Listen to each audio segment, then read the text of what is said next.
Hi ಎಲ್ಲರೂ ಹೇಗಿದ್ದೀರಾ? Welcome back to Saviyani vlog. ಇವತ್ತು ಬೆಳಗ್ಗೆಯಿಂದನೇ ವ್ಲಾಗ್ನ ಸ್ಟಾರ್ಟ್ ಮಾಡ್ತಾ ಇದ್ದೀನಿ. ಇದು ಶುಕ್ರವಾರದ ವ್ಲಾಗ್ ಆಗಿರುತ್ತೆ. ನಾನು ಯಾವಾಗಲೂ ಬುಧವಾರನೇ ದೇವ್ರ ಪಾತ್ರೆಗಳನ್ನ ತೊಳೆದಿಟ್ಬಿಟ್ಟು ಗುರುವಾರ ಬೆಳಗ್ಗೆ ಬೇಗ ಎದ್ದಿದ ತಕ್ಷಣ ವಾರ ಮಾಡಿಬಿಡ್ತಾ ಇದ್ದೆ. ನಿನ್ನೆ ಮಾಡೋಕ್ಕಾಗಿರಲಿಲ್ಲ, ಹಾಗಾಗಿ ಶುಕ್ರವಾರನಾದರೂ ವಾರ ಮಾಡಲೇಬೇಕಲ್ವಾ ಅಂಥೇಳಿ ಶುಕ್ರವಾರನೇ ಮಾಡ್ಕೊಳ್ತಾ ಇದ್ದೀನಿ. ಬೆಳಗ್ಗೆನೇ ಬೇಗ ಎದ್ದು ದೇವ್ರ ಪಾತ್ರೆ ಎಲ್ಲ ತೊಳೆದು ಕಸ ಗುಡಿಸ್ಕೊಂಡು ನೆಲ ಒರೆಸಿ ಬೇಸಿಕ್ ಮನೆ ಕ್ಲೀನ್ ಏನಿದೆ ಎಲ್ಲ ಮಾಡ್ಕೊಂಡ್ಬಿಟ್ಟು ಇವಾಗ ದೇವ್ರ ಸಾಮಾನಿಗೆಲ್ಲ ಅರ್ಶಿನ ಕುಂಕುಮ ಹಚ್ಕೊಳ್ತಾ ಇದ್ದೀನಿ. ಮಕ್ಕಳು ಇನ್ನೂ ಮಲ್ಕೊಂಡಿದ್ರು, ಹಾಗಾಗಿ ಅವ್ರು ಎದ್ದೇಳೋಷ್ಟೊತ್ತಿಗೆ ಸ್ವಲ್ಪ ಕೆಲಸ ಮುಗ್ದೋಗ್ಬಿಟ್ರೆ ನನಗೆ ಅವ್ರು ಎದ್ದಾಗ ಅವ್ರ ಕೆಲಸಗಳನ್ನ ಮಾಡೋಕ್ಕೆ ಈಸಿ ಆಗುತ್ತಲ್ವ. ಹಾಗಾಗಿ ನನ್ನ ಪೂಜೆ ಕೆಲಸ ಎಲ್ಲ ಮುಗಿಸ್ಬಿಡೋಣ ಅಂಥೇಳಿ ಮಾಡ್ಕೊಳ್ತಾ ಇದ್ದೀನಿ. ಹನಿ ಏನಾದರೂ ನನ್ನ ಜೊತೆಲೇ ಇದ್ದಿದ್ರೆ ಅವಳು ಕೂಡ ನನಗೆ ತುಂಬಾ ಹೆಲ್ಪ್ ಮಾಡ್ತಾಯಿದ್ಲು. ಹಿಂದಿನ ದಿನವೇ ಪಾತ್ರೆ ತೊಳಿತೀನಿ ಅಂತ ಹೇಳಿದ್ನಲ್ವ, ಆ ಟೈಮಲ್ಲಿ ಏನಾದರೂ ಪಾತ್ರೆ ತೊಳೆದ್ರೆ ಅವಳು ನನ್ನ ಜೊತೆ ನಿಂತ್ಕೊಂಡು ಅವಳು ಕೂಡ ಒರೆಸಿ ದೇವ್ರ ಪಾತ್ರೆನೆಲ್ಲ ನೀಟಾಗಿಡ್ತಾಳೆ. ಯಾವುದೇ ಕೆಲಸನಾಗಲಿ ಅರ್ಧಂಬರ್ಧ ಅಂತ ಅನ್ನಲ್ಲ. ನಾವು ಹೇಗೆ ಮಾಡ್ತೀವೋ ಮಕ್ಕಳು ಕೂಡ ಹಾಗೆ ಕಲಿತಾರೆ ಅನ್ನೋದಕ್ಕೆ ನಮ್ಮ ಹನಿ ನಿಜವಾಗ್ಲೂ ಒಂದು ಎಕ್ಸಾಂಪಲ್ಲು. ಯಾಕಂದರೆ ಕೆಲವೊಂದು ಸತಿ ಅವಳು ಪಾತ್ರೆನೂ ತೊಳೆದ್ಬಿಟ್ಟಿರ್ತಾಳೆ ನಾವಿಲ್ಲದೆ ಇದ್ದಾಗ, ಆವಾಗ ನೀಟಾಗಿ ತೊಳೆದಿರ್ತಾಳೆ. ಆ ಖುಷಿ ನನಗೆ, ಹಾಗಾಗಿ ನಿಮ್ಮ ಜೊತೆ ಕೂಡ ಶೇರ್ ಮಾಡ್ತಾ ಇದ್ದೀನಿ. ಮಕ್ಕಳು ನಿಜವಾಗ್ಲೂ ನಮ್ಮನ್ನು ನೋಡಿ ಕಲಿತಾರೆ, ಅದಂತೂ ನಿಜ. ನಾವು ಹೇಗೇಗೋ ಕೆಲಸ ಮಾಡ್ತಾ ಇದ್ದೀವಿ ಅಂದರೆ ಅವರು ಅದೇ ಥರ ಕಲಿತಾರೆ. ನಾವು ನೀಟಾಗಿ ಕೆಲಸ ಮಾಡ್ತಾ ಇದ್ದೀವಿ ಅಂದರೆ ಅವರು ಅಮ್ಮ ಇದೇ ಥರ ಮಾಡ್ತಾರೆ, ನಾವು ನೀಟಾಗಿ ಮಾಡಬೇಕು ಅಂಥೇಳಿ ನೀಟಾಗಿ ಮಾಡೋದನ್ನು ಕಲಿತಾರೆ. ತುಂಬ ಮಕ್ಕಳನ್ನು ನೋಡಿದ್ದೀನಿ ಕೂಡ ನಾನು. ಈ ವಯಸ್ಸಿಗೆ ಅಷ್ಟೊಂದು ಕ್ಲೀನಾಗಿ ಮಾಡೋಕ್ಕೆ ಬರಲ್ಲ, ಆದರೆ ನಮ್ಮ ಹನಿ ನಿಜವಾಗ್ಲೂ ದೊಡ್ಡವ್ರ ಥರನೇ ಪರ್ಫೆಕ್ಟಾಗಿ ಕೆಲಸ ಮಾಡ್ತಿರ್ತಾಳೆ. ಅದೇ ಖುಷಿ. ಹಾಗಂತ ಅವಳ ಕೈಲಿ ಪಾತ್ರೆ ಎಲ್ಲ ತೊಳ್ಸೋಕೆ ಹೋಗಲ್ಲ. ಯಾವತ್ತಾದ್ರೂ ನಾವು ಇಲ್ಲದೆ ಇದ್ದಾಗ ನಮಗೆ ಸರ್ಪ್ರೈಸ್ ಕೊಡಬೇಕು ಅಂಥೇಳಿ ತೊಳಿತಾ ಇರ್ತಾಳೆ. ಇನ್ನು ಈ ಹೂವು ಬಂದುಬಿಟ್ಟು ನಾನು ನೆನ್ನೆನೇ ಪೋಣಿಸ್ಬಿಟ್ಟು ಎತ್ತಿಟ್ಟಿದ್ದೆ. ನನಗೆ ಎಷ್ಟು ಬೇಕೋ ಅಷ್ಟು ಹೂವು ತೊಗೊಂಡು ಬಂದುಬಿಟ್ಟು ಈ ಥರ ನಾನು ಫೋಟೋಗೆ ಆಗೋಷ್ಟು ನಾನು ಪೋಣಿಸ್ಕೊಳ್ತಾ ಇರ್ತೀನಿ. ರೆಡಿಮೇಡ್ ಪೋಣಿಸಿರೋದೇ ತೊಗೊಂಬರ್ಬೋದು, ಆದರೆ 200 ರೂಪಾಯಿಗೆ ಒಂದು ಮಾರು ಇರುತ್ತೆ. 2 ಫೋಟೋಗೆ ಮಿನಿಮಮ್ ಒಂದು ಮಾರಂತೂ ಬೇಕೇ ಬೇಕಾಗುತ್ತೆ. ಹಾಗಾಗಿ ನಾನು 100 ರೂಪಾಯಿಗೆ ಅರ್ಧ ಕೆಜಿ ತೊಗೊಂಡು ಬಂದುಬಿಟ್ರೆ ಕರೆಕ್ಟಾಗಿ ನನಗೆ 2 ಫೋಟೋಗೂ ಆಗೋಷ್ಟು ಹಾರ ಮಾಡ್ಕೊಳ್ಬೋದು. ತುಂಬ ಚೆನ್ನಾಗೂ ಕೂಡ ಕಾಣಿಸ್ತಾ ಇದೆ ಅಲ್ವಾ. ತುಂಬ ಫ್ರೆಶ್ ಆಗಿತ್ತು ಹೂವು, ಹಾಗಾಗಿ ಹಾರನೂ ಕೂಡ ತುಂಬಾ ಚೆನ್ನಾಗಿದೆ. ಕೆಲವೊಂದು ಸತಿ ನಾನು ಮಾತ್ರ ಮಾರ್ಕೆಟಿಂದ ತೊಗೊಂಬರೋದು. ಈ ಥರ ಪೋಣಿಸ್ಕೊಂಡು ನನ್ನ ಕೈಯಾರೆ ಹಾರ ಮಾಡಾಕೋದು ಅಂದರೆ ನನಗೆ ತುಂಬಾ ಇಷ್ಟ, ಮತ್ತು ನೋಡೋಕ್ಕೂ ತುಂಬ ಲಕ್ಷಣವಾಗಿ ಕಾಣ್ತಾ ಇರುತ್ತಲ್ವ ದೇವ್ರ ಮನೆ.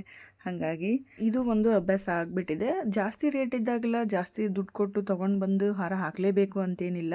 ಕಡಿಮೆ ರೇಟ್ ಇದ್ದಾಗ ಈ ಥರ ಹಾರ ಮಾಡಿ ಹಾಕ್ಬಿಡ್ತೀನಿ. ತುಂಬ ಚೆನ್ನಾಗಿ ಕಾಣುತ್ತೆ ಮತ್ತು ಬಜೆಟ್ ಫ್ರೆಂಡ್ಲಿ ಅಲ್ವಾ, ಕಡಿಮೆ ಇದ್ದಾಗ ಹಾಕ್ಕೊಳ್ಳೋದು. ನಾವು ಹಬ್ಬಗಳಲ್ಲಂತೂ ಈ ಥರ ಹಾರ ಮಾಡಿ ಕೆಲವೊಂದು ಸತಿ ಹಾಕೋಕ್ಕಾಗಲ್ಲ, ಯಾಕಂದರೆ 600-700 ರೂಪಾಯಿ ಕೆಜಿ ಇರುತ್ತೆ. ಒಂದು ಮಾರು ಹೂವೇ ಒಂದೊಂದು ಸತಿ 500-600 ಇದ್ದಿದ್ದು ಉಂಟು. ಹಾಗಾಗಿ ನಾನು ಕಡಿಮೆ ರೇಟ್ ಇದ್ದಾಗ ಮಾತ್ರ ಈ ಥರ ಹಾರಗಳನ್ನ ಹಾಕ್ತೀನಿ. ಜಾಸ್ತಿ ರೇಟ್ ಇದ್ದಾಗ ಹಾಗೆ ಬಿಡಿ ಹೂವನ್ನೇ ತೊಗೊಂಬಂದು ಪೂಜೆನ ಮುಗಿಸ್ಬಿಡ್ತೀನಿ. ಇನ್ನು ದೇವ್ರ ಮನೆಯೂ ಕೂಡ ಎಲ್ಲ ಜೋಡಿಸಾದ್ಮೇಲೆ ಆಚೆ ಕಡೆ ರಂಗೋಲಿನೂ ಹಾಕ್ಕೊಳ್ಳೋಣ ಅಂತೇಳಿ ಹಾಕ್ಕೊಳ್ತಾ ಇದ್ದೀನಿ. ತುಂಬಾ ಚಿಕ್ಕ ಜಾಗ ಇದೆ ನಮಗೆ ಆಚೆ ಕಡೆ ಓಡಾಡೋಕ್ಕೆ ಸ್ಪೇಸು, ಹಾಗಾಗಿ ನಾನು ಪುಟ್ಟದಾಗಿರೋ ರಂಗೋಲಿನೂ ಹಾಕಬೇಕಾಗುತ್ತೆ.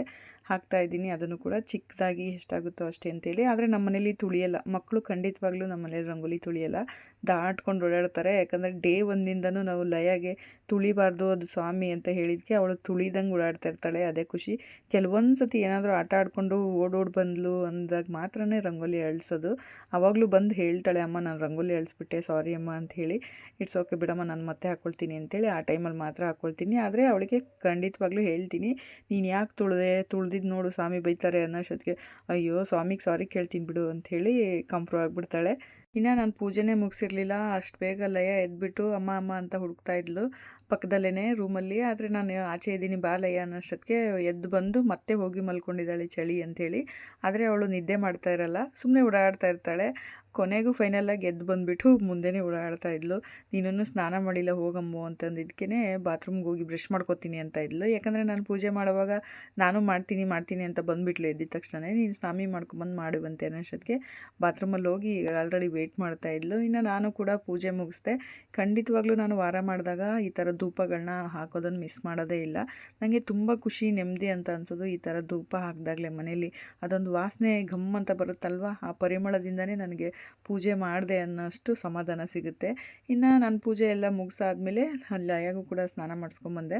ಅವಳದೇನು ಒಂದು 20-30 ನಿಮಿಷದಲ್ಲೆಲ್ಲ ಸ್ನಾನ ಮುಗಿದೋಗುತ್ತೆ. ಯಾಕಂದರೆ ಡೈಪರ್ ಹಾಕ್ಕೊಂಡಿರ್ತಾಳಲ್ಲ, ಹಾಗಾಗಿ ಅವಳಿಗೆ ಎದ್ದಿದ ತಕ್ಷಣವೇ ಸ್ನಾನ ಮಾಡಿಸೋದು ಅಭ್ಯಾಸ ಆಗಿಬಿಡುತ್ತೆ, ರಾತ್ರಿ ಡೈಪರ್ ಹಾಕ್ಕೊಂಡು ಮಲಗಿರೋದ್ರಿಂದ. ಇಲ್ಲಾಂದರೆ ಮಕ್ಕಳಿಗೆ ಬೇಗ ಇನ್ಸ್ಪೆಕ್ಷನ್ ಆಗೋ ಚಾನ್ಸ್ ಇರುತ್ತೆ, ಅದರಲ್ಲೂ ಹೆಣ್ಮಕ್ಳಿಗೆ ಬೇಗ ಆಗುತ್ತೆ. ಹಾಗಾಗಿ ಅವಳಿಗೆ ಎದ್ದಿದ ತಕ್ಷಣ ಸ್ನಾನ ಮಾಡಿಸೋದು ಅವಳಿಗೂ ಅಭ್ಯಾಸ ಆಗಿಬಿಟ್ಟಿದೆ. ಮಾಡಿಸಿ ನಮಗೂ ಕೂಡ ಅಭ್ಯಾಸ ಆಗಿಬಿಟ್ಟಿದೆ. ಇನ್ನು ಲಯನೂ ಕೂಡ ಯಾವಾಗಲೂ ನನ್ನ ಜೊತೆಲೇ, ನಾನಿಲ್ಲ ಅಂದರೆ ಸ್ವಲ್ಪ ಹೊತ್ತು ತುಂಬಾ ಹುಡುಕ್ತಾ ಇರ್ತಾಳೆ. ಮತ್ತು ಕುಂತರೂ ನನ್ನ ಜೊತೆ, ನಿಂತರೂ ನನ್ನ ಜೊತೆ, ನಾನು ಏನು ಕೆಲಸ ಮಾಡಿದ್ರು ನನ್ನ ಜೊತೆ. ಆಚೆ ಬಿಟ್ಟರೆ ಅವಳು ಇನ್ನು ಕೆಳಗಡೆ ಹೋಗೋದು, ಮೇಲ್ಗಡೆ ಹೋಗೋದು, ಅದು ಕಂಪ್ಲೇಂಟ್ ಬೇರೆ ಇನ್ಯಾರೋ ಹೇಳೋದು, ಬರೀ ಇದೇ ರಾಮಾಯಣ ಆಗ್ತಾ ಇರುತ್ತೆ. ಹಾಗಾಗಿ ಅವಳನ್ನ ಹೆಚ್ಚಾಗಿ ಆಚೆ ಬಿಡಲ್ಲ. ಹಾಗೂ ಒಂದೊಂದು ಸತಿ ಕಣ್ಣು ತಪ್ಪಿಸಿ ಆಚೆ ಹೋಗ್ಬಿಟ್ಟು ಇನ್ನೇನಾದರೂ ಕಂಪ್ಲೇಂಟ್ ತೊಗೊಂಡು ಬಂದಿರ್ತಾಳೆ ಮನೆಗೆ. ಅಷ್ಟೊಂದು ತೀಟೆ. ಆದರೆ ಹನಿ ಆಗಿರಲಿಲ್ಲ, ತುಂಬಾ ಸಾಫ್ಟು. ಎಲ್ಲ ಮಕ್ಕಳು ಒಂದೇ ಥರ ಇರಲ್ಲ ಅಲ್ವಾ. ಹಾಗಾಗಿ ಲಯ ಸ್ವಲ್ಪ ಚುರುಕು ಇದ್ದಾಳೆ, ಮತ್ತು ಸ್ವಲ್ಪ ಆ್ಯಕ್ಟಿವ್ ಇದ್ದಾಳೆ, ಬಜಾರಿ ಇದ್ದಾಳೆ, ಎಲ್ಲ ಥರ ಅವಳು, ಯಾವುದೂ ಇಲ್ಲ ಅನ್ನಂಗಿಲ್ಲ ಆ ಥರ ಅವಳು. ಎಷ್ಟೊಂದು ರೂಲ್ಸ್ಗಳನ್ನ ಹೇಳ್ತಾಳೆ ಗೊತ್ತಾ ಅವಳು ನನಗೆ. ಇವಾಗಲೇ ತುಂಬಾ ಬಜಾರಿ ಇದ್ದಾಳೆ. ಇನ್ನು ನಾನು ಕಪ್ಪು ಕಲರ್ ಬೊಟ್ಟಿಡ್ತೀನಿ ನಿನಗೆ ಅಂತಂದರೆ, ಇಲ್ಲ ನನಗೆ ವೈಟ್ ಕಲರು ಕೂಡ ಇಡಲೇಬೇಕು, ನಿನ್ನಿಷ್ಟ, ನೀನು ಕಪ್ಪಿಡು, ನನ್ನಿಷ್ಟ ನನಗೆ ಬಿಳಿ ಬೊಟ್ಟಿಡು ಅಂಥೇಳಿ ಬಿಳಿದು ಕಪ್ಪುದು ಎರಡೂ ಬೊಟ್ಟಿಟ್ಕೊಂಡು ಆಲ್ರೆಡಿ ಕೂತ್ಕೊಂಡು ಟಿ ವಿ ನೋಡ್ತಾ ಇದ್ದಾಳೆ ಅವಳು.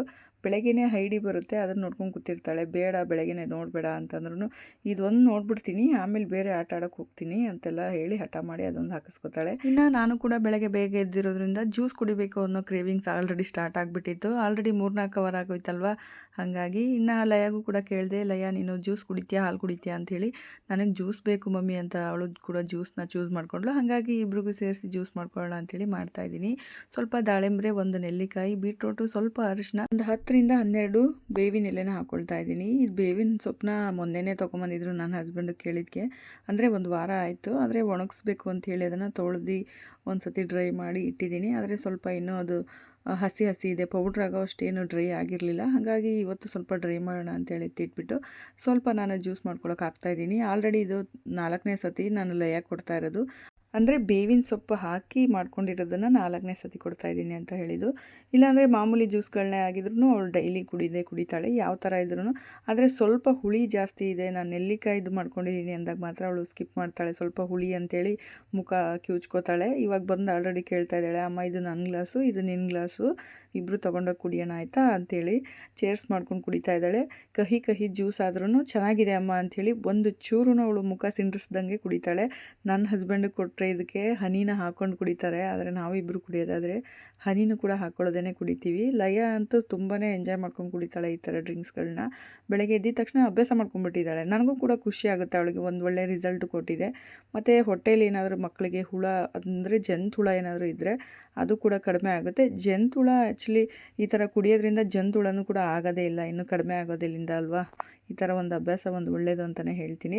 ಇನ್ನು ತಂದಿದ್ದೆ ಅಲ್ವಾ ಒಂದು ಕಟ್ಟು ಅಂತ ಹೇಳಿದೆ ಅಲ್ವಾ ಆವಾಗಲೇ, ಅದನ್ನು ಒಣಗಿಸೋಣ ಮೇಲಿಟ್ಟು ಅಂತ ಹೇಳಿ ಇವಾಗ ತೊಗೊಂಡು ಹೋಗ್ತಾ ಇದ್ದೀನಿ. ಈ ಥರ ಒಣಗಿಸ್ತಾ ಇದ್ದೀನಿ, ಯಾಕಂದರೆ ಪೇಪರ್ ಮೇಲೆ ಇಲ್ಲಾಂದರೆ ಬಟ್ಟೆ ಮೇಲೆ ಹಾಕಿದ್ರೆ ಗಾಳಿಗೆ ಹಾರೋಗ್ಬಿಡುತ್ತೆ. ಹಾಗಾಗಿ ನಾನು ಈ ಥರ ಬೌಲಲ್ಲೇ ಇಟ್ಟು ಒಣಗಿಸ್ಕೊಳ್ತಾ ಇದ್ದೀನಿ.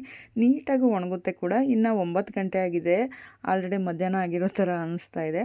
ಇನ್ನು ಕೂದಲು ಕೂಡ ಒದ್ದೆ ಇತ್ತಲ್ವ, ಹಾಗಾಗಿ ಕೂದಲನ್ನು ಸ್ವಲ್ಪ ಡ್ರೈ ಮಾಡ್ಕೊಳ್ತಾ ಇದ್ದೀನಿ. ಮನೆ ಒಳಗೆ ಹೋದರೆ ತುಂಬಾ ಚಳಿ ಅನ್ನಿಸ್ತಾ ಇರುತ್ತೆ, ಆಚೆ ಬಂದರೆ ಬಿಸಿಲಿಗೆ ಒಂಥರ ಚೆನ್ನಾಗಿರುತ್ತೆ. ಹಾಗಾಗಿ ಲಯನೂ ಕೂಡ ಕರೆದಿದ್ದೆ, ಅವಳು ಕೂಡ ನನ್ನ ಜೊತೆಲೇ ಬಂದಳು. ಇನ್ನು ನಾವು ಜ್ಯೂಸ್ ಎಲ್ಲ ಮಾಡ್ಕೊಂಡು ಕುಡಿಯೋವಾಗ ಮಿಕ್ಸಿ ಸೌಂಡ್ಗೆ ಹನಿನೂ ಕೂಡ ಎದ್ದು ಬಂದು ಬ್ರಷ್ ಎಲ್ಲ ಮಾಡ್ಕೊಟ್ಟು ಕೂತ್ಕೊಂಡಿದ್ಲು. ಬಾ ಮೇಲ್ಗಡೆ ಹೋಗ್ಬಿಟ್ಟು ಬರೋಣ ಅನ್ನೋಷ್ಟೊತ್ತಿಗೆ ಅವಳು ಕೂಡ ಬಂದು ವೀಡಿಯೋ ಮಾಡ್ತಾ ಇದ್ದಾಳೆ. ಅವಳು ಒಂಥರ ಒಳ್ಳೆ ಹುಡುಗಿನೇ ಅಂತಲೇ ಹೇಳ್ಬೋದು, ಆದರೆ ಸ್ವಲ್ಪ ಸೈಲೆಂಟ್ ಜಾಸ್ತಿ. ಇನ್ನು ತಿಂಡಿನೂ ಕೂಡ ನಾನು ಜ್ಯೂಸ್ ಮಾಡೋವಾಗಲೇ ಸ್ವಲ್ಪ ಪೊಂಗಲ್ ಮಾಡ್ಕೊಂಡಿದ್ದೆ. ಪೊಂಗಲ್ ಕೊಟ್ಬಿಡೋಣ ಮಕ್ಕಳಿಗೆ ಇವತ್ತು ಅಂಥೇಳಿ, ಯಾಕಂದರೆ ಹನಿ ಕೇಳಿದ್ಲು ಪೊಂಗಲೇ ಮಾಡ್ತಾಯಿಲ್ಲ ಇತ್ತೀಚೆಗೆ ಅಂಥೇಳಿ. ಹಾಗಾಗಿ ಸಿಂಪಲಾಗಿ ಪೊಂಗಲ್ ಮಾಡೋಣ ಅಂಥೇಳಿ ಪೊಂಗಲ್ ಮಾಡಿದ್ದೆ. ಲಯ ನೋಡಿ ಅವಳೇ ತಿಂತಾಳೆ ಕೆಲವೊಂದು ಸತಿ ಮೂಡಿಲ್ಲದೆ ಇದ್ದಾಗ ಏನು ಮಾಡ್ತಾಳೆ, ಕೆಳಗೆ ಇಳಿದು ಓಡೋಗೋದು, ಆಮೇಲೆ ಸುತ್ತಾಡೋದು ಮಾಡ್ತಾ ಇರ್ತಾಳೆ. ನಾನು ಸ್ಟ್ರಿಕ್ಟಾಗಿ ಕುತ್ಕೊಂಡೇ ತಿನ್ನಬೇಕು ಅಂಥೇಳಿ ಕೂರಿಸಿ ತಿನ್ನಿಸ್ತಾ ಇದ್ದೀನಿ, ಯಾಕಂದರೆ ಅವಳು ಹಿಂದೆನೇ ಓಡಾಡೋಕ್ಕೆ ನಮಗೂ ಆಗಲ್ಲ ಅಲ್ವಾ. ಹಾಗಾಗಿ ಇನ್ನು ವಾಷಿಂಗ್ ಮಿಷಿನ್ಗೆ ಬಟ್ಟೆನೂ ಹಾಕಿಬಿಟ್ಟು ಅಡುಗೆ ಕೆಲಸ ಬೇರೆ ಇದೆ ಅಲ್ವಾ. ಅಚ್ಚು ಮಧ್ಯಾಹ್ನ ಬರ್ತೀನಿ ಅಂತ ಹೇಳಿದರು. ಹಾಗಾಗಿ ಅಡುಗೆ ಮಾಡೋದಕ್ಕೆ ಮುಂಚೆನೇ ಬಟ್ಟೆ ಹಾಕಿದ್ರೆ ಇಲ್ಲಿ ಬಟ್ಟೆ ವಾಷಿಂಗ್ ಮಿಷಿನಲ್ಲಿ ಬಟ್ಟೆನೂ ಆಗುತ್ತೆ, ನನ್ನ ಅಡುಗೆನೂ ಆಗಿಬಿಡುತ್ತೆ ಅಂಥೇಳಿ ಮಿಷಿನ್ಗೆ ಬಟ್ಟೆ ಹಾಕ್ಬಿಟ್ಟು ಹೋಗ್ತಾ ಇದ್ದೀನಿ ಕಿಚನ್ಗೆ. ಇನ್ನು ಒಂದು ಮುಚ್ಚಳ ಅಷ್ಟು ಸೋಪಿನ ಪೌಡ್ರ್ ಹಾಕ್ತೀನಿ ನಾನು ಯಾವಾಗಲೂ. ಸ್ವಲ್ಪ ಜಾಸ್ತಿ ಬಟ್ಟೆ ಇದೆ ಅಂದಾಗ ಮಾತ್ರ ಕಡಿಮೆ ಹಾಕ್ಕೊಳ್ತೀನಿ. ಇನ್ನು ಚೌಳಿಕಾಯಿ ಇತ್ತು, ಅದ್ರ ಚೌಳಿಕಾಯಿ ಪಲ್ಯ ಮಾಡೋಣ ಅಂಥೇಳಿ ಬಿಡಿಸ್ತಾ ಇದ್ದೀನಿ. ಆಚೆ ಕೂತ್ಕೊಂಡು ಬಿಡಿಸ್ತಾ ಇದ್ದೀನಿ. ಇದನ್ನು ಕಟ್ಟೆಲ್ಲ ಮಾಡ್ಕೊಳ್ಳಲ್ಲ ನಾನು, ಈ ಥರ ಮಕ್ಳ ಜೊತೆ ಕೂತ್ಕೊಂಡು ಬಿಡಿಸ್ಕೊಂಡು ಕೂತಿರ್ತೀನಿ. ಸ್ವಲ್ಪ ಮಾತುಕತೆನೂ ಆಗ್ತಾ ಇರುತ್ತೆ ನನಗೂ ಲಯಗೂ ಮಕ್ಳಿಗೂ. ಅವ್ರ ಜೊತೆ ಬಿಡಿಸ್ಕೊಂಡಾದ್ಮೇಲೆ ಇನ್ನು ಕಿಚನ್ಗೆ ಅಡುಗೆ ಸ್ಟಾರ್ಟ್ ಮಾಡ್ಕೊಳ್ಳೋಣ ಅಂಥೇಳಿ ಕಿಚನ್ಗೆ ಬಂದೆ. ಲಯ ನೋಡ್ತಿದ್ದೀರಾ ಅಲ್ವಾ, ನೀನೆಲ್ಲೋ ನಾನೆಲ್ಲೋ ಅನ್ನೋಂಗೆ ನನ್ನ ಹಿಂದೆನೇ ಬರ್ತಾ ಇರ್ತಾಳೆ. ಅವಳು ಏನು ಮಾಡಿದ್ರು ಇನ್ನೂ ಅಲ್ಲಿ ಮೇಲೆ ಕೂರಿಸು ಅಂತೆಲ್ಲ ಹಠ ಮಾಡ್ತಾಯಿದ್ಲು. ಇಲ್ಲಿ ಕೂರ್ಸೋಕ್ಕಾಗಲ್ಲಮ್ಮ, ಮೊದಲೇ ಇಕ್ಕಟ್ಟಿದೆ, ನೀನು ಆಚೆ ಹೋಗು, ಇಲ್ಲಾಂದರೆ ನಂಗೆ ಕೆಲಸ ಆಗಲ್ಲ ಅಂಥೇಳಿ ನಾನು ಅಡುಗೆ ಸ್ಟಾರ್ಟ್ ಮಾಡಿಕೊಂಡೆ. ಮತ್ತು ಚೌಳಿಕಾಯಿನ ನಾನು ಈ ಥರ ಹುರಿದ್ಬಿಟ್ಟು ಮಾಡ್ತೀನಿ. ನಮ್ಮೂರ ಸೈಡು ಈ ಥರ ಹುರಿದೇ ಮಾಡೋದು. ಬೇಯಿಸ್ಬಿಟ್ಟು ಮಾಡ್ಕೋತಾರೆ ಕೆಲವರು. ಈ ಥರ ಹುರಿಯೋದು ಯಾಕೆ ಅಂದರೆ ಸ್ವಲ್ಪ ಬೇಗ ಬೆಂದ್ಬಿಡುತ್ತೆ ಬೇಯಿಸ್ಕೊಳ್ಳೋವಾಗ. ಒಗ್ಗರಣೆ ಹಾಕೋಕ್ಕೆ ಈಸಿ ಆಗುತ್ತೆ. ಅಂದರೆ ಒಗ್ಗರಣೆ ಹಾಕಿದ ತಕ್ಷಣವೇ ಒಂದು 5 ನಿಮಿಷ 10 ನಿಮಿಷ ಲೋ ಫ್ಲೇಮಲ್ಲಿ ಇಟ್ಬಿಟ್ರೆ ಆರಾಮಾಗಿ ಆಗಿಬಿಡುತ್ತಲ್ವ. ಹಾಗೆ ತರಕಾರಿ ಸಾಂಬಾರನ್ನು ಮಾಡ್ಕೊಳ್ಳೋಣ, ಮಿಕ್ಸ್ ತರಕಾರಿ ಸಾಂಬಾರು ಅಂತೇಳಿ ಬೇಳೆನೂ ಕೂಡ ನಾನು ಬೇಯಿಸ್ಕೊಳ್ತಾ ಇದ್ದೀನಿ. ಒಂದು ಅರ್ಧ ಕಪ್ಪಷ್ಟು ಮಾಮೂಲಿ ಬೇಳೆ ಹಾಕ್ಕೊಳ್ತಾ ಇದ್ದೀನಿ. ಒಂದು ಅರ್ಧ ಕಪ್ಪು ಮೈಸೂರು ದಾಲೆನ ಹಾಕ್ಕೊಂಡು ಮಾಡ್ಕೊಳ್ತೀನಿ. ಯಾವಾಗಲೂ ಇದೇ ಥರ ನಾನು ಮಾಡೋದು. ಇನ್ನು ಲಯ ಅಷ್ಟೊತ್ತಿಗೆ ಕ್ಯಾರೆಟ್ ಹಿಡ್ಕೊಂಬಂದು ನನಗೆ ಇದು ಕಟ್ ಮಾಡಿಕೊಡು ಮಮ್ಮಿ ಸ್ನ್ಯಾಕ್ಸ್ಗೆ, ಅಲ್ಲಿ ಫ್ರೂಟು ಇಲ್ಲ, ನನಗೆ ಕ್ಯಾರೆಟ್ ಕೊಡು ಇವಾಗ ಅಂಥೇಳಿ ಕ್ಯಾರೆಟ್ನ ಇಸ್ಕೊಂಡು ತಿಂತಾಳೆ.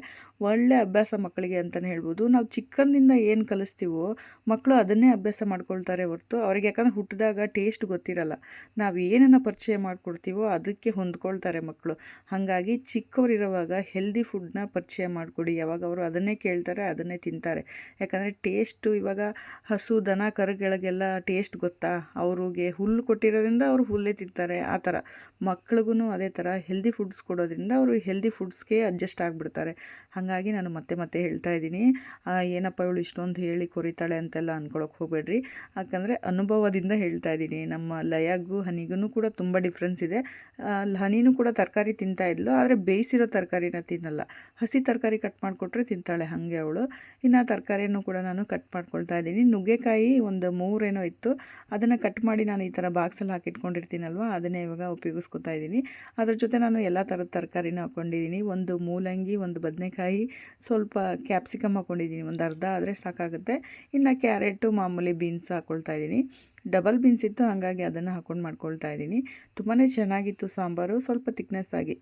ಎಲ್ಲರೂ ಸಾಂಬಾರು ಮಾಡ್ತಾರೆ, ಕೆಲವೊಬ್ಬರು ಕೆಲವೊಂದು ಸ್ಟೈಲಲ್ಲಿ ಅಡುಗೆ ಮಾಡ್ತಾರಲ್ವ. ನಾನು ಯಾವ ಥರ ಮಾಡ್ತೀನಿ ಅನ್ನೋದನ್ನು ಕೂಡ ನಿಮ್ಮ ಜೊತೆ ಶೇರ್ ಮಾಡ್ಕೊಳ್ತಾ ಇದ್ದೀನಿ ಅಷ್ಟೇ. ಒಂದು ಸಿಂಪಲ್ ಕುಕ್ಕಿಂಗ್ ಹೇಗಿರುತ್ತೆ ಅನ್ನೋದಕ್ಕಷ್ಟೇ.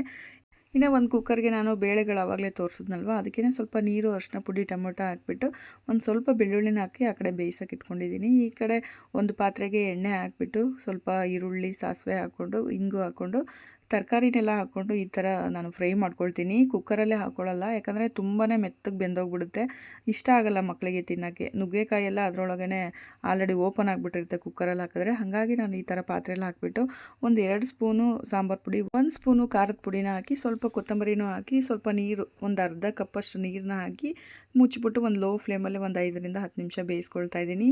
ಪಕ್ಕದಲ್ಲೇ ಇವಾಗ ಪಲ್ಯನೂ ಮಾಡ್ಕೊಂಬಿಡೋಣ ಅಂತೇಳಿ ಚೌಳಿಕಾಯಿ ಪಲ್ಯ ಮಾಡ್ಕೊಳ್ತಾ ಇದ್ದೀನಿ. ಒಂದು ಬಾಣಲಿಗೆ ಇವಾಗ ನಾನು ಸ್ವಲ್ಪ ಎಣ್ಣೆ ಹಾಕಿ, ಸಾಸಿವೆ ಹಾಕಿ, ಒಂದು 2 ಮೆಣಸಿನ್ಕಾಯಿ ಹಾಕ್ಕೊಳ್ತಾ ಇದ್ದೀನಿ, ಒಣಗಿದ ಮೆಣಸಿನ್ಕಾಯಿನ. ಇದು ಚಿಟಪಟ ಆದಮೇಲೆ ಈರುಳ್ಳಿನ ಹಾಕಿ ಚೆನ್ನಾಗಿ ಫ್ರೈ ಆದಮೇಲೆ ಟೊಮೊಟೊನೂ ಹಾಕ್ಬಿಟ್ಟು ಇವಾಗ ಹುರಿದಿಟ್ಕೊಂಡಿರೋ ಚೌಳಿಕಾಯಿನ ನೀರಲ್ಲಿ ಒಂದು 2 ಸತಿ ತೊಳೆದು ಹಾಕ್ಕೊಳ್ತಾ ಇದ್ದೀನಿ. ತುಂಬಾ ಚೆನ್ನಾಗಿರುತ್ತೆ ರೊಟ್ಟಿ ಜೊತೆ ಇದು. ಹಾಗಾಗಿ ನಮ್ಮನೇಲಿ ಇದನ್ನು ಪರ್ಟಿಕ್ಯುಲರಾಗಿ ಮಾಡ್ತಾ ಇರ್ತೀವಿ. ಇತ್ತೀಚೆಗೆ ಸ್ವಲ್ಪ ಕಡಿಮೆ ತಿಂತಾ ಇದ್ದಾರೆ ಅಂತ ಅನಿಸ್ತಾ ಇತ್ತು, ಯಾಕಂದರೆ ಯಾವಾಗಲೂ ಮಿಕ್ಕಲ್ಲ, ಇವತ್ತು ಸ್ವಲ್ಪ ಮಿಕ್ಕಿತ್ತು, ಹಾಗಾಗಿ ಹೇಳ್ತಾ ಇದ್ದೀನಿ. ಇನ್ನು ಇದಕ್ಕೆ ಇವಾಗ ನಾನು ಸ್ವಲ್ಪ ಖಾರದ ಪುಡಿ ಹಾಕ್ಕೊಳ್ತಾ ಇದ್ದೀನಿ, ಸ್ವಲ್ಪ ಧನಿಯಾ ಪುಡಿ, ಅರಿಶಿನ ಪುಡಿ ಮತ್ತು ಗುರಳ್ ಪುಡಿನ ನಾನು ಪೌಡ್ರ್ ಮಾಡಿ ಎತ್ತಿಟ್ಕೊಂಡಿದ್ದೀನಿ. ಬೇಕಾದಾಗೆಲ್ಲ ಈ ಥರ ಪಲ್ಯಗಳಿಗೆ ಹಾಕ್ಕೊಳ್ತಾ ಇರ್ತೀನಿ. ಅದನ್ನು ಕೂಡ ಒಂದು 2 ಸ್ಪೂನ್ನ ಹಾಕ್ಕೊಂಡು, ಸ್ವಲ್ಪ ಕೊತ್ತಂಬರಿನ ಹಾಕ್ಕೊಂಡು, ಒಂದು ಅರ್ಧ ಕಪ್ಪಷ್ಟು ನೀರು ಹಾಕ್ಕೊಳ್ತಾ ಇದ್ದೀನಿ. ಅರ್ಧ ಕಪ್ಪು ಬೇಕಾಗಲ್ಲ, ಒಂದು 1/4 ಕಪ್ ಹಾಕ್ಕೊಂಡ್ರೂ ಆಗೋಗುತ್ತೆ. ಇನ್ನು ಲೋ ಫ್ಲೇಮಲ್ಲೇ ಮುಚ್ಚಳ ಮುಚ್ಚಿ ಒಂದು 5-10 ನಿಮಿಷ ನೀರು ಖಾಲಿ ಆಗೋವರೆಗೂ ಬೇಯಿಸ್ಕೊಂಡ್ರೆ ಪಲ್ಯ ರೆಡಿ ಆಗೋಗ್ಬಿಡುತ್ತೆ. ಇನ್ನು ಈ ಕಡೆ ಆವಾಗಲೇ ತರಕಾರಿನೂ ಕೂಡ ಬೇಯಿಸೋಕೆ ಇಟ್ಕೊಂಡಿದ್ದೆ ಅಲ್ವಾ, ಅದು ಇವಾಗ ಪರ್ಫೆಕ್ಟಾಗಿ ಬೆಂದಿದೆ. ಅದಕ್ಕೇ ಇವಾಗ ಕುಕ್ಕರಲ್ಲಿ ಬೇಳೆ ಬೇಯಿಸೋಕ್ಕಿಟ್ಟಿದ್ದೆ ಅಲ್ವಾ, ಅದನ್ನು ಕೂಡ ಸ್ವಲ್ಪ ಸ್ಮ್ಯಾಶ್ ಮಾಡಿಕೊಂಡು ತರಕಾರಿ ಬೇಯಿಸೋ ಪಾತ್ರೆಗೆ ಹಾಕ್ಕೊಳ್ತಾ ಇದ್ದೀನಿ. ತುಂಬಾ ಚೆನ್ನಾಗಿರುತ್ತೆ ಈ ಥರ ಸಾಂಬಾರು ಮಾಡೋದ್ರಿಂದ. ಇದು ನಮ್ಮ ಅತ್ತೆ ಮಾಡ್ತಾಯಿದ್ರು, ಅದರಲ್ಲಿ ನಾನು ಸ್ವಲ್ಪ ಕಾಪಿ ಮಾಡ್ಕೊಂಡಿದ್ದೀನಿ, ಮತ್ತು ನನ್ನ ಸ್ಟೈಲೂ ಕೂಡ ಸ್ವಲ್ಪ ಇದೆ. ಇನ್ನು ಸ್ವಲ್ಪ ಹುಣಸೆ ರಸನೂ ಕೂಡ ಹಾಕ್ಕೊಳ್ತಾ ಇದ್ದೀನಿ. ಮೊದಲೆಲ್ಲ ಹಾಕ್ಕೊಳ್ತಾ ಇರಲಿಲ್ಲ, ಇವಾಗ ಮಕ್ಕಳು ಸ್ವಲ್ಪ ಸಪ್ಪೆ ಅಂತ ಇದ್ದಾರೆ ಅಂದ್ಕೊಂಡು ಹಾಕ್ತಾ ಇದ್ದೀನಿ. ಅಂದರೆ ಇತ್ತೀಚೆಗೆ ಹುಣಸೆ ಹುಳಿನೂ ಹಾಕ್ಕೊಳ್ತೀನಿ, ಕೆಲವೊಬ್ಬರು ಹಾಕ್ಕೊಳ್ದೇ ಇದ್ದರೆ ಸ್ಕಿಪ್ ಮಾಡ್ಕೋಬೋದು. ಇನ್ನು ರೊಟ್ಟಿ ಮಾಡೋದು, ಮೇನ್ ರೊಟ್ಟಿ ಮಾಡೋದನ್ನು ಒಬ್ಬೊಬ್ಬರಿಗೆ ಬರೋದಿಲ್ಲ, ತುಂಬ ದೊಡ್ಡ ಬ್ರಹ್ಮವಿದ್ಯೆ ಅಂತ ಅಂದ್ಕೊಳ್ತಾರೆ. ನಾನು ಖಂಡಿತವಾಗ್ಲೂ ಹಳ್ಳೀಲಿ ರೊಟ್ಟಿ ಮಾಡೋದು ಕಲಿತೇ ಇಲ್ಲ, ಬರೀ ನೋಡ್ತಾ ಇದ್ದೆ ಅಮ್ಮ ಹೇಗೆ ಮಾಡ್ತಾರೆ ಅಂಥೇಳಿ. ನೋಡ್ತಾನೆ ನಾನು ಬೆಂಗಳೂರಿಗೆ ಬಂದಮೇಲೆ ಟ್ರೈ ಮಾಡಿದ್ದು. ನಮ್ಮ ಮನೆ, ನಮ್ಮ ಜೀವನ ಅಂದಾಗ ನಾನು ಅಮ್ಮ ಹಿಂಗೆ ಮಾಡ್ತಿದ್ರಲ್ವ ಅಂತ ತಲೆಯಲ್ಲಿ ಇಟ್ಕೊಂಡು ಕಲ್ತ್ಕೊಂಡಿದ್ದು. ಯಾವತ್ತೂ ನನಗೆ ರೊಟ್ಟಿ ಮಾಡೋದು ಫೇಲ್ ಆಗೇ ಇಲ್ಲ.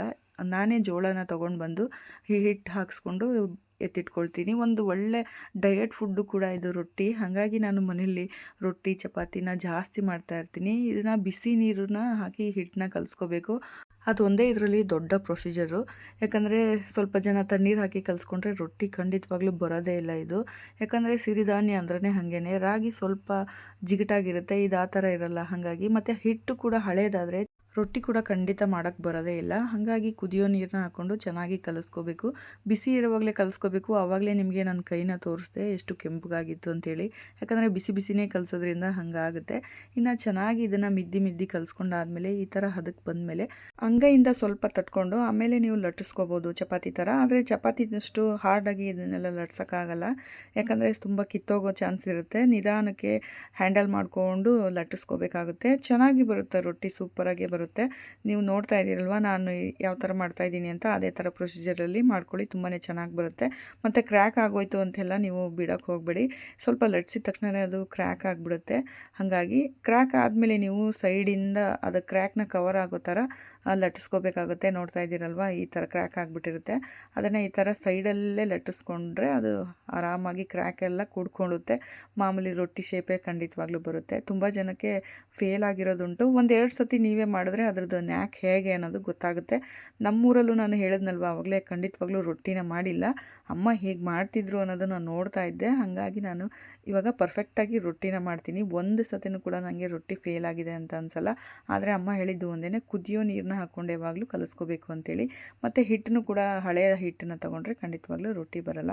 ಇನ್ನು ತವದ ಮೇಲೆ ಹಾಕಿಬಿಟ್ಟು ಈ ಥರ ನೀರನ್ನ ಹಚ್ಚಿ ಬೇಯಿಸೋದು ನೋಡಿದ್ರಲ್ವ, ಆಯಿಲೇ ಯೂಸ್ ಮಾಡೋ ಹಾಗಿಲ್ಲ ಈ ರೊಟ್ಟಿಗೆ. ಹಾಗಾಗಿ ಇದು ಹೆಲ್ದಿ ಫುಡ್ಡು ಅಂತಲೇ ಹೇಳ್ಬೋದು ಡಯಟ್ ಮಾಡೋರಿಗೆ.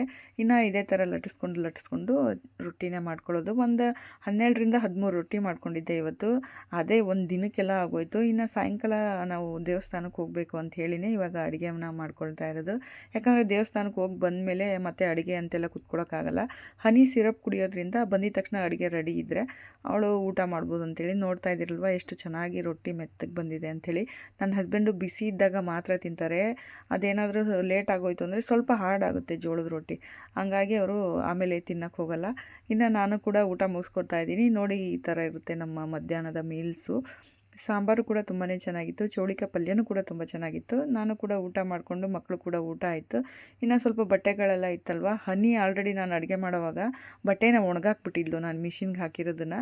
ಇನ್ನು ತೆಗೆದಿಟ್ಟಿದ್ಲಲ್ವ ಅದನ್ನು ಕುತ್ಕೊಂಡು ಮಡ್ಚ್ಕೊಳ್ತಾ ಇದ್ದೀನಿ. ನನ್ನ ಜೊತೆ ಲಯನೂ ಕೂಡ ಮಡ್ಚ್ತಾ ಇದ್ದಾಳೆ. ನಾನು ಮಡ್ಚ್ತೀನಿ, ನಾನು ಕಲಿತೀನಿ, ನನಗೆ ಕಲಿಸ್ಕೊಡು ಅಂಥೇಳಿ ನನ್ನ ಜೊತೆ ಬಂದು ತುಂಬಾ ಮಾತಾಡ್ತಾ ಇರ್ತಾಳೆ. ತುಂಬಾ ಕಾಟ ಕೊಡ್ತಾ ಇರ್ತಾಳೆ. ಏನು ಕೆಲಸ ಮಾಡೋಕ್ಕೂ ಬಿಡಲ್ಲ. ಅದು ಯಾಕೆ ಹಾಗೆ, ಇದು ಯಾಕೆ ಹಿಂಗೆ, ತುಂಬ ಕ್ವಶನ್ಗಳು ಕೇಳ್ತಾಳೆ ಅವಳು. ನಿಜವಾಗ್ಲೂ ಇಷ್ಟೊಂದು ಮಾತಾಡ್ತಾರೆ ಈ ವಯಸ್ಸಿಗೆ ಮಕ್ಕಳು ಅಂತ ನನಗೂ ಒಂದೊಂದು ಸತಿ ಅನ್ನಿಸ್ತಾ ಇರುತ್ತೆ. ಚಡ್ಡಿ ಮಾತ್ರ ನನಗೆ ಮಡ್ಚೋಕ್ಕಾಗೋದು. ಚಡ್ಡಿನ ಮಾತ್ರ ಆರಿಸ್ಬಿಟ್ಟು ನನಗೆ ಕೊಡು ಅಂಥೇಳಿ ಚಡ್ಡಿನ ಮಡ್ಚಿಬಿಟ್ಟು ತೋರಿಸ್ತೀನಿ ಅಂಥೇಳಿ ಮಡ್ಚಿ ತೋರಿಸ್ತಾ ಇದ್ದಾಳೆ. ಆದರೂ ಕೋಪಕ್ಕೆ ಮತ್ತೆ ಬಿಸಾಕೋದು ಆ ಥರ ಮಾಡ್ತಾ ಇದ್ದಾಳೆ. ಚಿಕ್ಕ ಬಟ್ಟೆನೂ ಮಡ್ಚ್ಬೋದು, ಮಡ್ಚಮ್ಮ ಅಂತ ಕೊಟ್ಟರೆ ಅದನ್ನು ನೀಟಾಗಿ ಮಡ್ಚೋಕ್ಕೆ ಬರಲೇ ಇಲ್ಲ ಅವಳಿಗೆ. ನೀನೇ ಮಡ್ಚ್ಕೊಳ್ಳಮ್ಮ ಅಂಥೇಳಿ ಬಿಸಾಕ್ತಾ ಇದ್ಲು. ನಾನು ಹೋಗ್ತೀನಿ ಅಂತಲೂ ಹೋಗ್ತಾ ಇದ್ಲು. ಇಲ್ಲ ನೀನು ಕಲೀಲೇಬೇಕು ಇವಾಗ ಅಂತ ಹೇಳಿದ್ಕೆ ಅದನ್ನು ಮಡ್ಚ್ತಾ ಇದ್ದಾಳೆ. ಇಂಟ್ರೆಸ್ಟ್ ಇರಬೇಕು ಮಕ್ಕಳಿಗೆ, ಆವಾಗಲೇ ಅವ್ರು ಏನಾದರೂ ಮಾಡೋದು. ನಮ್ಮ ಲಯನೂ ಅಷ್ಟೇ, ಓದೋ ವಿಚಾರದಲ್ಲಿ ಫೋರ್ಸ್ ಮಾಡಿದ್ರೆ ಖಂಡಿತವಾಗ್ಲೂ ಓದಲ್ಲ, ಬರೆಯಲ್ಲ, ಏನೂ ಮಾಡಲ್ಲ. ಅವಳಿಗೆ ಅನಿಸ್ದಾಗ ಮಾತ್ರ ನಿಜವಾಗ್ಲೂ ಅವಳೇ ಬರೆದು, ಅವಳೇ ಓದಿ, ಅವಳೇ ಬಂದು ಹೇಳ್ಬಿಡ್ತಾಳೆ. ಹಾಗೆ ಎಲ್ಲನೂ ಹೇಳ್ತಾಳೆ. ABCDನ Fವರೆಗೂ ಮಾತ್ರ ಬರೀತಾಳೆ. ಅದನ್ನು ನಾನು ಫೋರ್ಸ್ಫುಲಿ ಕಲಿಸಿಲ್ಲ, ಅವಳಾಗಿ ಕಲ್ತಿರೋದು. ಯಾಕಂದರೆ ಹನಿ ಚಿಕ್ಕವಳಿರುವಾಗ ಅವಳಿಗೆ ಹೊಡೆದು ಬಡ್ದು ಎಲ್ಲ ಹೇಳ್ಕೊಡ್ತಾ ಇದ್ವಿ. ಆಮೇಲೆ ಅವಳು ಸ್ಕೂಲ್ಗೆ ಹೋಗೋವಾಗ ಅನ್ನಿಸ್ತಾ ಇತ್ತು, ಎಷ್ಟು ಬೇಗ ಕಲಿತಾರೆ ಸ್ಕೂಲ್ಗೆ ಹೋದರೆ, ನಾವು ಮುಂಚೆನೇ ಪಾಪ ಕಲಿ ಅಂಥೇಳಿ ಅವ್ರಿಗೆ ಎಷ್ಟು ಹಿಂಸೆ ಕೊಡ್ತೀವಲ್ವ ಅಂಥೇಳಿ ಅನ್ನಿಸ್ತಾ ಇತ್ತು. ಇನ್ನು ಲಯ ನೋಡ್ತಾ ಇದ್ದೀರಲ್ವ, ಕೊನೆಗೂ ಮಡ್ಚೋದು ಕಲ್ತ್ಲು. ಆದರೆ ಅದು ಸೊಟ್ಟಪಟ್ಟ ಇದೆ ಅಂಥೇಳಿ ನಾನು ರೇಗಿಸ್ತಾ ಇರೋದಕ್ಕೆ ಅದನ್ನು ತೆಗೆದು ಆಚೆ ಬಿಸಾಕ್ತಾಳೆ. ಇವಾಗ ಚೆನ್ನಾಗಿಲ್ಲ ತಾನೇ, ಇದು ನಾನು ಚೆನ್ನಾಗಿ ಮಡ್ಚೋಕ್ಕಾಗಿಲ್ಲ ತಾನೇ, ಬಿಸಾಕ್ಬಿಡು, ಅದು ಇಟ್ಕೊಳ್ಳೋದೇ ಬೇಡ ಮನೇಲಿ ಅಂಥೇಳಿ ಬಿಸಾಕ್ತಾಳೆ. ಅಷ್ಟು ತಲೆ ಹರಟೆ, ಅಷ್ಟು ಕೋಪಿಷ್ಟೇ. ನಾನು ಕೂಡ ಒಂದೊಂದು ಸತಿ ರೇಗ್ತಾ ಇರ್ತೀನಿ. ಜಾಸ್ತಿ ಲಯಗಿಂತ ಹನಿಗೆ ಜಾಸ್ತಿ ರೇಗೋದು. ಯಾಕಂದರೆ ಮೆಡಿಷನ್ ವಿಚಾರಕ್ಕೆ ನನಗೂ ಒಳಗೂ ಕಿತ್ತಾಟ ಇರುತ್ತೆ. ಇನ್ನು ಲಯ ನೋಡ್ತಿದ್ದೀರಲ್ವ, ಮತ್ತೆ ಬಂದ್ಬಿಟ್ಟು ನನಗೆ ನೈಸ್ ಮಾಡೋದು, ಹೋಗು ನೀನು ಬ್ಯಾಡ್ ಗರ್ಲ್ ಅಂತ ಬೈದೆ ನಾನು. ಅದಕ್ಕೆ ಮತ್ತೆ ಬಂದ್ಬಿಟ್ಟು ನಾನು ಬ್ಯಾಡ್ ಗರ್ಲ್ ಅಲ್ಲ, ಗುಡ್ ಗರ್ಲ್ ಅಂತೇಳಿ ನನಗೆ ನೈಸ್ ಮಾಡ್ತಾ ಇರೋದು. ಇನ್ನು ಬಟ್ಟೆನೂ ಮಡ್ಚಿಬಿಟ್ಟು ಜೋಡಿಸ್ಬಿಡೋಣ ಅಂತೇಳಿ ಜೋಡಿಸ್ಕೊಳ್ತಾ ಇದ್ದೀನಿ. ಮಕ್ಕಳಿರೋ ಮನೆ ಆದರೆ ಎಷ್ಟು ಗಲೀಜಾಗ್ತಾ ಇರುತ್ತೆ ಅಂದರೆ, ನಾವು ಕಿಚನಲ್ಲಿ ಇನ್ನೇನೋ ಮಾಡ್ತಾಯಿದ್ರೆ ರೂಮಲ್ಲಿ ಗಲೀಜು ಮಾಡಿಬಿಟ್ಟಿರ್ತಾರೆ. ನಾವು ರೂಮಲ್ಲಿದ್ದರೆ ಇನ್ನು ಹಾಲಲ್ಲೆಲ್ಲ ಗಲೀಜು ಮಾಡಿಬಿಟ್ಟಿರ್ತಾರೆ. ಅಷ್ಟು ಕೆಲಸ ಕೊಡ್ತಾರೆ. ತಿರ್ಗಾ ರಿಪಿಟೇಷನ್ ಕೆಲಸನ 2-3 ಸತಿ ಮಾಡಬೇಕಾಗುತ್ತೆ. ಕೆಲವೊಂದು ಸತಿ 2-2 ಸತಿ ನೆಲನೂ ಒರೆಸ್ಬಿಡೋ ಥರ ಮಾಡಿಬಿಡ್ತಾರೆ ಇಬ್ಬರು ಸೇರಿಕೊಂಡು. ಅಷ್ಟೊಂದು ತಲೆ ಹರಟೆಗಳು. ಆದರೆ ಅಭ್ಯಾಸ ಆಗಿಬಿಟ್ಟಿದೆ, ರೇಗೋದು ಕಡಿಮೆ ಆಗೋಗ್ಬಿಟ್ಟಿದೆ ಇವಾಗ. ಮಾಡಿದ್ದೀರಾ? ಓಕೆ, ಮಾಡ್ತೀನಿ. ಆದರೆ ಹನಿ ಕೆಲವೊಂದು ವಸ್ತುಗಳನ್ನ ಎತ್ತಿಡ್ತಾಳೆ, ಹಾಗಾಗಿ ಸ್ವಲ್ಪ ಹೆಲ್ಪ್ ಅಂತ ಅನಿಸುತ್ತೆ. ಇನ್ನು ಅಚ್ಚು ಕೂಡ ಬಂದರು, ಸ್ವಲ್ಪ ಲೇಟಾಗಿ ಬಂದರು, ಒಂದು 4 ಗಂಟೆಗೆ. ಇನ್ನು ಶಬರಿಮಲೆದು ಪ್ರಸಾದ ಕೂಡ ತೊಗೊಂಬಂದಿದ್ರು. ಹಾಗಾಗಿ ಅವರು ಕೂಡ ಫ್ರೆಶ್ ಅಪ್ ಆಗಿಬಿಟ್ಟು ಬಂದು ಅವರೇ ದೀಪ ಹಚ್ಚಿ ವಿಡಿಯೋ ವಿಡಿಯೋ ಮಾಡ್ತಾ ಇದ್ದಾರೆ. ಇನ್ನು ನಾವು ದೇವಸ್ಥಾನಕ್ಕೆ ಹೋಗೋದಕ್ಕೆ ಎಲ್ಲ ರೆಡಿ ಮಾಡ್ಕೊಳ್ತಾ ಇದ್ದೀವಿ. ಹನಿನೂ ಕೂಡ ರೆಡಿ ಆದ್ಲು, ಲಯನೂ ಕೂಡ ರೆಡಿ ಆದ್ಲು. ನಾನೊಂದು ಕೆಲಸ ಮಾಡ್ತಾಯಿದ್ರೆ ಅವರಿಬ್ಬರು ಒಬ್ರಿಗೊಬ್ರು ರೆಡಿ ಆಗಿಬಿಡ್ತಾರೆ. ನನ್ನನ್ನೇ ಕಾಯಬೇಕು ಅಂತೇನು ಅಂದ್ಕೊಳ್ಳಲ್ಲ. ಹನಿ ಇದ್ದಾಳಲ್ವಾ, ಹಾಗಾಗಿ ಅವಳು ಸ್ವಲ್ಪ ಹೆಲ್ಪ್ ಮಾಡ್ತಾ ಇರ್ತಾಳೆ. ಇನ್ನು ನಾನು ಕೂಡ ಎಲ್ಲ ಪ್ಯಾಕ್ ಮಾಡ್ಕೊಳ್ತಾ ಇದ್ದೀನಿ. ನಿಂಬೆಹಣ್ಣಿನ ದೀಪ ಹಚ್ಚಬೇಕಿತ್ತು, ಹಾಗಾಗಿ ನಿಂಬೆಹಣ್ಣು, ಚಾಕು ಮತ್ತು ಬತ್ತಿ, ಅದು ನಿಂಬೆಹಣ್ಣಿನ ಜ್ಯೂಸ್ ಎಲ್ಲ ತೆಗ್ದಲ್ಲೆಲ್ಲ ಚೆಲ್ತಾ ಇರ್ತಾರೆ. ನಂಗೆ ಚೆಲ್ಲೋದು ಅಷ್ಟೊಂದು ಇಷ್ಟ ಆಗಲ್ಲ, ಅದಾದರೂ ಯೂಸ್ ಆಗುತ್ತೆ ಮನೆಗೆ ತೊಗೊಂಡು ಬಂದರೆ ಅಂಥೇಳಿ ಅದಕ್ಕೂ ಕೂಡ ಒಂದು ಬಾಕ್ಸ್ನ ಇಟ್ಕೊಳ್ತಾ ಇದ್ದೀನಿ ಜ್ಯೂಸ್ ಹಾಕ್ಕೊಂಡು ಬರೋದಕ್ಕೆ. ಇನ್ನು ನಾವು ಕೂಡ ರೆಡಿ ಆಗಿಬಿಟ್ಟು ಹೊರಟ್ವಿ. ಆಲ್ರೆಡಿ 5:30 6 ಗಂಟೆ ಆಗೋಕ್ಕೆ ಬಂದುಬಿಟ್ಟಿತ್ತು. ಇನ್ನು ಅಚ್ಚು ಸ್ವಲ್ಪ ಟಯರ್ಡ್ ಫೀಲ್ ಇದ್ದರು. ಆದರೆ ದೇವಸ್ಥಾನ ಅಂತ ಅಂದರೆ ಅವರು ಮತ್ತೆ ಖುಷಿಯಾಗಿ ಬಂದುಬಿಡ್ತಾರೆ. ದೇವಸ್ಥಾನಕ್ಕೆ ಹೋಗಬೇಕಿತ್ತು ಅಂತ ಅಂದ್ಕೊಂಡ್ರೆ, ನೀವು ಕೂಡ ಹೋಗ್ಬೇಕು ಅಂದ್ಕೊಂಡ್ಬಿಟ್ಟಿದ್ದೀರಾ ಆಲ್ರೆಡಿ. ಇನ್ನು ಕ್ಯಾನ್ಸಲ್ ಎಲ್ಲ ಮಾಡೋದು ಬೇಡ, ನನಗೆ ಟಯರ್ಡು ಅಂಥೇಳಿ ಹೋಗೋಣ ನಡೀರಿ ಅಂಥೇಳಿ ಬಂದರು. ಇನ್ನು ಇಲ್ಲೂ ಕೂಡ ಎಷ್ಟು ತೀಟೆ ಮಾಡ್ತಾಯಿದ್ದಾಳೆ ಲಯ ಅಂದರೆ, ನಾವು ಅಲ್ಲೇನೋ ಮಾಡ್ತಾಯಿದ್ರೆ ಇನ್ನೊಂದು ಕಡೆ ಅವಳನ್ನ ನೋಡ್ಕೊಳಕ್ಕಂತಲೇ ಒಬ್ರು ಬೇಕಾಗುತ್ತೆ, ಅಷ್ಟು ಕಿತಾಪತಿ ಅವಳು. ಇನ್ನು ದೇವಸ್ಥಾನದಲ್ಲೂ ಕೂಡ ಈ ಥರ ಪೂಜೆಗಳನ್ನ ಮಾಡಿಸ್ತಾ ಇರ್ತಾರೆ ಹರಕೆ ಕಟ್ಕೊಂಡಿರೋರು. ಅದನ್ನು ಕೂಡ ಅಚ್ಚು ವಿಡಿಯೋ ಮಾಡ್ತಾ ಇದ್ದಾರೆ. ಈ ಕಡೆ ನಾವು ನಿಂಬೆಹಣ್ಣಿನ ದೀಪನ ರೆಡಿ ಮಾಡ್ಕೊಳ್ತಾ ಇದ್ದೀವಿ. ಜ್ಯೂಸ್ ಎಲ್ಲ ತೆಗೆದಿಟ್ಬಿಟ್ಟು ಇನ್ನು ಬತ್ತಿ ಹಾಕ್ಕೊಂಡು ಎಣ್ಣೆ ತುಪ್ಪ ಮನೆಯಿಂದನೇ ತೊಗೊಂಡು ಬಂದಿದ್ದೆ, ಅದನ್ನು ಕೂಡ ಹಾಕ್ಕೊಳ್ತಾ ಇದ್ದೀನಿ. ತುಪ್ಪ ಸ್ವಲ್ಪ ಕಡಿಮೆ ತೊಗೊಂಡ್ಬಂದಿದ್ದೀನಿ ಅಂತ ಅನ್ನಿಸ್ತಾ ಇತ್ತು, ಯಾಕಂದರೆ ಚಿಕ್ಕ ಡಬ್ಬಿ ಇತ್ತು, ಅದರಲ್ಲಿ ಸ್ವಲ್ಪ ತೊಗೊಂಡು ಬಂದುಬಿಟ್ಟಿದ್ದೆ. ಹಾಗಾಗಿ ಅಲ್ಲೊಂದು ಎಣ್ಣೆ ಪ್ಯಾಕೆಟನ್ನು ತೊಗೊಂಡು ಅದನ್ನು ಕೂಡ ಹಾಕ್ಕೊಂಡು ಮಿಕ್ಸ್ ಮಾಡಿ ಹಚ್ತಾ ಇದ್ದೀನಿ. ನನಗೆ ಯಾವುದೇ ಪರ್ಟಿಕ್ಯುಲರ್ ಆಗಿ ಇದಕ್ಕೆ ಹಚ್ತಾ ಇದ್ದೀನಿ, ಅದಕ್ಕೆ ಹಚ್ತಾ ಇದ್ದೀನಿ, ಆ ಕಷ್ಟ ಕಮ್ಮಿ ಆಗಿದ್ದಕ್ಕೆ ಹಚ್ತಾ ಇದ್ದೀನಿ ಅಂತೆಲ್ಲ ಏನಿಲ್ಲ. ನನ್ನ ಮನಸ್ಸಿನ ಸಮಾಧಾನಕ್ಕೋಸ್ಕರ ನಾನು ಹಚ್ತಾ ಇದ್ದೀನಿ ಅಷ್ಟೇ. ಒಂದು ನಮ್ಮ ಮನಸ್ಸು ಖುಷಿಯಾಗಿರುತ್ತೆ, ನಮ್ಮ ಲೈಫಲ್ಲಿ ಇದು ಒಂದು ಆ್ಯಕ್ಟಿವಿಟಿ ಆಗಿರುತ್ತೆ, ಮತ್ತು ಒಂದು ಒಳ್ಳೆ ಪಾಸಿಟಿವ್ ವೈಬ್ಸು ಕೂಡ ಬರುತ್ತೆ ದೇವಸ್ಥಾನಗಳಿಗೆ ಹೋಗೋದ್ರಿಂದ, ಈ ಥರ ದೀಪಗಳನ್ನ ಹಚ್ಚೋದ್ರಿಂದ. ಖಂಡಿತವಾಗ್ಲೂ ದೇವ್ರಿಗೆ ಇದೊಂದು ಕೃತಜ್ಞತೆ ಬಿಟ್ಟರೆ ಬೇರೆ ಇನ್ನೇನೂ ಇಲ್ಲ. ನಾನು ಯಾವುದೇ ಹರಕೆಗಳನ್ನಾಗಲಿ ಕಟ್ಕೊಳ್ಳೋಕೆ ಹೋಗೋದಿಲ್ಲ ಅಷ್ಟು ಈಸಿಯಾಗಿ, ಯಾಕಂದರೆ ಹರಕೆ ತೀರಿಸೋದು ತುಂಬಾ ಕಷ್ಟ ಆಗ್ಬೋದು ಕೆಲವೊಂದು ಸತಿ. ಹಾಗಾಗಿ ಹರಕೆಗಳನ್ನೆಲ್ಲ ಕಟ್ಕೊಳ್ಳೋಕೆ ಹೋಗಲ್ಲ. ಒಂದು ಥ್ಯಾಂಕ್ಸ್ ಅಂತ ದೇವ್ರಿಗೆ ಹೇಳೋದನ್ನು ದೀಪ ಹಚ್ಬಿಟ್ಟು ಹೇಳ್ತಾ ಇದ್ದೀನಿ ಅಷ್ಟೇ, ಅದು ಬಿಟ್ಟರೆ ಬೇರೆ ಇನ್ನೇನೂ ಇಲ್ಲ. ಭಕ್ತಿನೂ ಕೂಡ ನನಗೆ ಅಷ್ಟೊಂದು ಕರೆಕ್ಟಾಗಿ ಮಾಡೋಕ್ಕೆ ಬರುತ್ತೋ ಇಲ್ವೋ ಗೊತ್ತಿಲ್ಲ, ಆದರೆ ನನ್ನ ಮನಸ್ಸಾಕ್ಷಿಗೆ, ನನ್ನ ಮನಸ್ಸಿಗೆ ನೆಮ್ಮದಿ ಅಂತ ಅನಿಸಿದ್ರೆ ನಂಗೆ ಅಷ್ಟೇ ಸಾಕು. ನೋಡೋರ ಕಣ್ಣಿಗೆ ಮಾಡೋ ಅವಶ್ಯಕತೆ ಇಲ್ಲ ಅನ್ನೋದು ನನ್ನ ಅಭಿಪ್ರಾಯ.